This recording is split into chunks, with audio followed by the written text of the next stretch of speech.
এবিএমছৰ ডাৰকুছি আঞ্চলিক সমিতিৰ ৭ম দ্বিবাৰ্ষিক অধিৱেশন সম্পন্ন। দুদিনীয়া বৰ্ণাঢ্য কাৰ্যসূচীৰ আয়োজন কৰা অনুষ্ঠানত উপস্থিত হয় শিৱসাগৰ বিধায়ক অখিল গগৈ। এই অধিৱেশনস্থলীত বিজেপি চৰকাৰক সুৰধাৰ সমালোচনা কৰে। ইফালে বাজেট সন্দৰ্ভত অখিল গগৈৰ প্ৰতিক্ৰিয়া, এই বাজেট কেৱল মানুহৰ মূৰ কিনা বাজেট, কেৱল হিতাধিকাৰী সৃষ্টি আৰু হিন্দু মুছলমানৰ ৰাজনীতি কৰিবলৈ উত্থাপন কৰা বাজেট। আনহাতে এআইইউড আৰু বিজেপি মিলিভগত বিজেপিক যদি অসমৰ পৰা বিদায় দিব লাগে তেনেহ'লে অসমৰ সংখ্যালঘু লোকে ইউএফক বিদায় দিব লাগিব। আজিকালি তেওঁলোকে মুখ্যমন্ত্ৰীৰ কথাত হাত তালি বজাই থাকে। ডাৰকুছিত অনুষ্ঠিত এবিএমছৰ সভাত অংশগ্ৰহণ কৰি মন্তব্য বিধায়কগৰাকীয়ে। ৰঙিয়াৰ পৰা মইনুল হকৰ ৰিপৰ্ট, লিজা বাৰ্তা ডিজিটেল।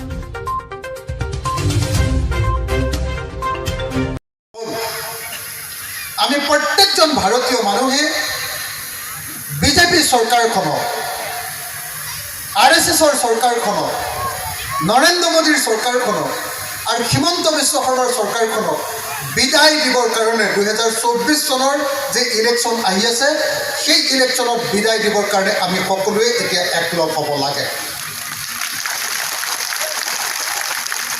মই খুব চমুকে কৈছোঁ কাৰণে পোনে পোনে কথাখিনিলৈ গৈছোঁ।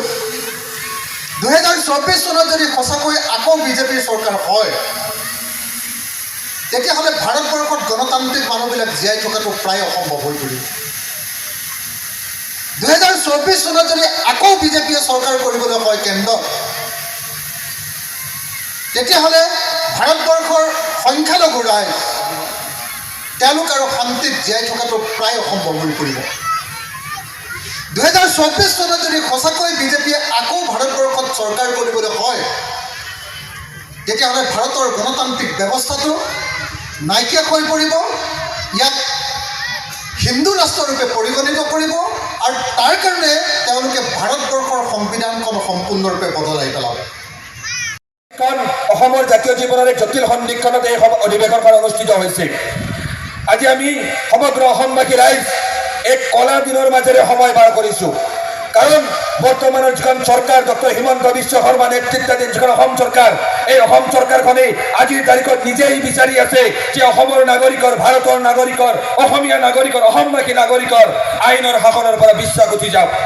চৰকাৰে জনগণৰ যি আইনৰ ওপৰত বিশ্বাস থাকিব লাগে, সেই বিশ্বাস উঠাই নিয়াত প্ৰধান পৃষ্ঠপোষকতা কৰিছে আজিৰ তাৰিখত অসম চৰকাৰে, ডক্টৰ হিমন্ত বিশ্ব শৰ্মা ডাঙৰীয়াই। আৰু সেই পৃষ্ঠপোষকতাৰ বল অস্ত্ৰ হিচাপে ব্যৱহাৰ কৰিছে অসম আৰক্ষীক, মূল অস্ত্ৰ হিচাপে ব্যৱহাৰ কৰিছে বুলডোজাৰক, মূল অস্ত্ৰ হিচাপে ব্যৱহাৰ কৰিছে বিভিন্ন ধৰণৰ তদন্তকাৰী সংস্থা, মূল অস্ত্ৰ হিচাপে ব্যৱহাৰ কৰিছে বিভিন্ন ধৰণৰ অনুসন্ধানকাৰী সংস্থা।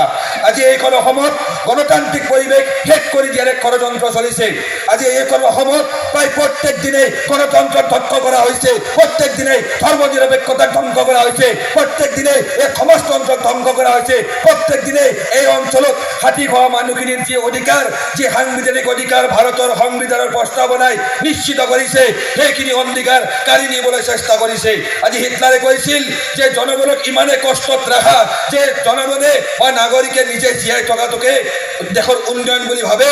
অসমৰ বৰ্তমানৰ মুখ্যমন্ত্ৰী ডক্টৰ হিমন্ত বিশ্ব শৰ্মায়ো আজি বিভিন্ন ধৰণৰ কৰ কাটল, টোল টেক্স, মূল্যবৃদ্ধিৰ আজি ইমান সমস্যাৰ সৃষ্টি কৰি দিছে, তথাপি আজি হিন্দু মুছলমানৰ ৰাজনীতি কৰি এনেকুৱা এটা পৰিৱেশ সৃষ্টি কৰি দেখুৱাব বিচাৰিছে, এক হতাদল বজাব বিচাৰিছে যে অসমত আজি উন্নয়নৰ বৰষুণ হৈছে, উন্নয়নৰ বসন্তকাল নামিছে। কিন্তু শ্ৰদ্ধেয় ৰাইজ, আপোনালোক এটাই জানে আজি অসমৰ পৰিৱেশ কোনফালে গতি কৰিছে।